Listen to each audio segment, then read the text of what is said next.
Hi friends, எல்லாருக்கும் வணக்கம். இன்றைக்கி நம்ம வீட்டில் பிரேக்ஃபாஸ்ட்டுக்கு என்னென்னு பார்க்கலாம்.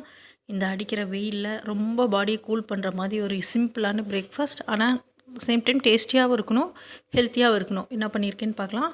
நைட்டே கொஞ்சம் ட்ரை கிரேப்ஸ் ஊற வச்சுருந்தேன், அதை எடுத்து வச்சுக்கலாம்.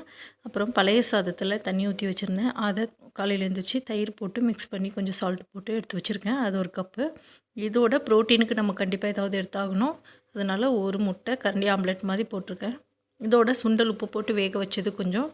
கீரை பொரியல், இன்றைக்கி கீரை பொரியல் கொஞ்சம் எடுத்துருக்கேன். முருங்கீரை.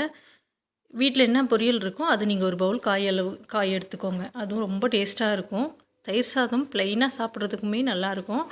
ஆனால் இந்த மாதிரி பொரியலெல்லாம் வச்சு சாப்பிடும்போது நல்ல ஒரு ஃபில்லிங்காக இருக்கும். இதோட ஊறுகாய் கொஞ்சம். தயிர் சாதத்துக்கு ஊறுகாய் இல்லாமல் எப்படி. இதோட மோர் மிளகா வறுத்து வீட்டில் கொஞ்சம் உருளைக்கிழங்கு சிப்ஸ் செஞ்சுருந்தேன், அதையும் எடுத்து வச்சுருக்கேன். இந்த மாதிரி காம்பினேஷன் சாப்பிட்டு பாருங்கள், ரொம்ப டேஸ்ட்டாக இருக்கும். ஆனால் இந்த தயிர் சாதத்துக்கு ப்ளைனாக சாப்பிட்டாலே ரொம்ப நல்லா